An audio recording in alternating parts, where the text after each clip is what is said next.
Good evening, and thank you for joining us for this presentation regarding Joe's Wine and Liquor here in Memphis, Tennessee. Today, joining me from our economics team is Carter Porter, Nedra Stratton, Jay Van Martyr, Nick Petrus, and myself, Sarah Kleiber. As you know, Joe's is a longtime Memphis staple. Joe's Revolving Sputnik is an icon in Midtown Memphis, and they have been serving Memphis clientele since 1959. Although Joe's originally started as a wine store, they have branched out to beer and liquor and have a very impressive tap wall with an excellent selection of liquors. Joe's also has fan favorites like the Beer Club and the Wine Club. My team and I have been working on some important questions for Joe's. As you can see, these 5 questions really stood out to us as pivotal for Joe's to have answers to as this business navigates these uncertain times. Firstly, as Joe's has been experimenting with prices for vodka, what are the effects of different pricing strategies for high-end and low-end liquor? Next, we wanted to know how unemployment affects liquor sales here in Memphis. And in response to the wine referendum, how does wine in grocery stores affect sales? And next, what are the forecasted sales for the next year? And very importantly, should Joe's expand to another location? Just for some quick context, the potential locations in mind include this one on Walker Avenue in a college-age neighborhood, and this next location on Poplar in a more middle-class family and business neighborhood. My team has been working from a set of data that includes these items: prices of 2 different types of vodka, the quantity sold of each, the employment rate, and the season. The vodka brands that we investigated were Burnett's and Grey Goose. Now I will pass it off to Carter to tell you more about the results of this pricing analysis. Hi, this is Carter, and I covered demand estimation for Grey Goose and Burnett's. So we took all the data given to us that was supplied by Joe's Wines and Liquors, and we created these scatter plots that you'll see on these next two slides, and we related the quantity sold to the price. That trend showed us that as price decreased, the demand increased drastically. But for every dollar that Grey Goose increased, the quantity demanded decreased by 8.08. And same for Burnett's, you see that same trend. For every dollar price increase, the quantity demand decreased by 26.615. And that really shows that, the higher price, that the demand drastically falls. And with that, I'll just hand this off to Nedra Stratton for the Burnett's demand estimation. Thanks. Hello, I'm going to talk a little bit about consumer responsiveness as it relates to the quantity versus price of Grey Goose and Burnett's. The average quantity on hand of Grey Goose is 103, which sells for an average price of $34.45 for the 750 milliliter bottle. The average quantity on hand of Burnett's is 129 bottles, which sells for an average price of $10.48 for the similar 750 milliliter bottle. The results show that consumers are more sensitive to the price increases of Burnett's over Grey Goose, meaning that with a price change, there would be a greater change in quantity sold of Burnett's over identical price change in the quantity sold of Grey Goose. However, after running our numbers, we have determined that both prices of each product are both elastic, which means that essentially when the price of either product is raised, the consumer demand of the product will fall by a certain percentage. This is usually because there are other similar product substitutes in the market. Now, up is Jay. Thank you, Nedra. Including the explanatory variables for seasonality and unemployment, the own price coefficients have decreased their impact on the quantity demanded for both Burnett's and Grey Goose from the earlier regression without the other variables included. The R-squared that notes the percentage of variation that the demand formula can explain has changed for the better in both instances, showing that the inclusion of the variables has increased the explainable variation in quantity, a 16.4% increase for Burnett's and an 89% increase for Grey Goose. As expected, for every percentage point increase in unemployment, High-end liquors demand, like Grey Goose's, decreases by 6.924 750 milliliter bottles, while low-end liquors demand, such as Burnett's, increases by 7.075 750 milliliter bottles. Both are considered statistically significant when reviewing the P&T test, but the quantity change, holding all other things equal, is larger for low-end liquors. However, even though one may expect that the seasons would drive demand, for example, during the winter you may be purchasing more liquor for holiday parties, and during the spring the demand might lessen until summer when outdoor barbecues become popular. Upon review of the significance test, the variables surrounding seasonality do not appear to be significant. That is, they don't necessarily explain the demand estimated.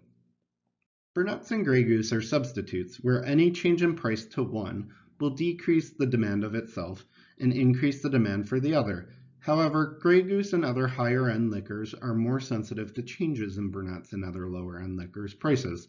A 1% increase in the price of Grey Goose leads to a decrease in Grey Goose's demand of 1.9% and a 0.138% increase in the quantity demanded of Burnett's.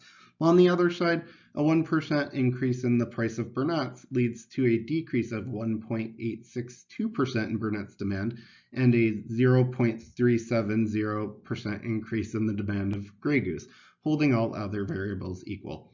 This is logical from the consumer's perspective. The closer in price a low-end liquor gets to a higher-end liquor, the more likely one is to switch and purchase the liquor that is perceived to be better, provided they can afford either. From a pricing perspective, you may want to look into pricing Burnett's, where you can run sales on it to drive demand to Grey Goose and other high-end liquors when the sale is off. Now over to Nick Petras to talk about some trending for Joe's Wines and Liquors. Thanks, Jay. As we analyze the past 15 years for Joe's, we see year-over-year growth in revenue when the U.S. economy and the Memphis economy is growing and when the unemployment rates are low as well. It took about 4 years for Joe's to fully recover from the 2008 recession that hit Memphis hard, but since then we have seen a steady growth and recuperating all of those revenue losses. In the summer of 2016, the state of Tennessee passed a law that allowed for wine to be sold in grocery stores. This has actually affected our sales, but it has only been very slight. We will continue to see growth in revenue year over year, despite this law being enacted. Utilizing a multiple regression function, our team created a revenue forecasting equation that considers seasonality, unemployment, the year, and whether the law allows for wine to be sold in grocery stores. Taking all these variables into consideration, we have forecast what could be Joe's revenue if unemployment stays stable in 2020 at 3.9%, as some economists are forecasting. We also ran a scenario as what could happen if the virus from China comes to Memphis and generates 10% unemployment, a worst case scenario seemingly for us. This forecast begins in the second quarter with the unemployment considerations, as we believe quarter one will be stable. We project that 2020 will either be Joe's best year for revenue on record or the worst in nearly a decade. Now it's back to Nedra to discuss our conclusions. Finally, we would like to present to you our findings on opening a second Joe's Wines location here in Memphis. Before we proceed with our suggestion, we would like to give you a little information about both locations, and ultimately, it appears that the best location would be contingent upon the target demographic that Joe's Wines is looking to attract. If the Walker Avenue location is chosen, the sought-after clientele would be the older college students and the community that surrounds Walker Avenue. The clientele in this area may be more cash conscious and may be more sensitive to the price-changing nuances that we previously detailed in this presentation. Therefore, the supply of product on hand would need to be the cheaper, lower end of your stock for this location to be a viable choice. The upside to Walker Avenue is that there is a lot of foot traffic in the area, so it would be a convenient and easy location to access for those in the area. which could mean a stable flow of sales from those in the neighborhood. Moving on to the popular location, this location would attract a majority middle-class clientele, although you would be susceptible to luring in a broad spectrum of customers across different economic classes, as the traffic that crosses the popular road area vary across a broad range, including the low-income to the more affluent clientele. This demographic would be looking to buy some of the low-end products as well as the more select products, as many would be able to afford the premium brands such as Grey Goose vodka. With this being said, our suggestion is to open the popular location. It is prime real estate as it is more visible to impulsive buyers and is convenient to loyal buyers as the location is accessible to many areas across Memphis. The parking is plentiful there, which can be an incentive to those customers who like to make quick purchases. And we cannot conclude this presentation without also suggesting that Joe's Wine consider postponing the opening of an additional location until the second quarter to assess the economic market conditions at that time. Right now, we are not sure how the virus that has been reported in Wuhan, China will affect us in our economy. As you may have heard, the predictions that it will affect us in a similar manner. Not to mention, there's another market crash looming predicted to happen within the next year or so. Also, finally, the virus economy projects to be at 10% unemployment starting quarter 2, lasting through quarter 4. However, if the virus never makes it to our shore, then the forecast will be conducive to opening your second location on Popular Avenue. And that's all we have for now. Thank you for your time.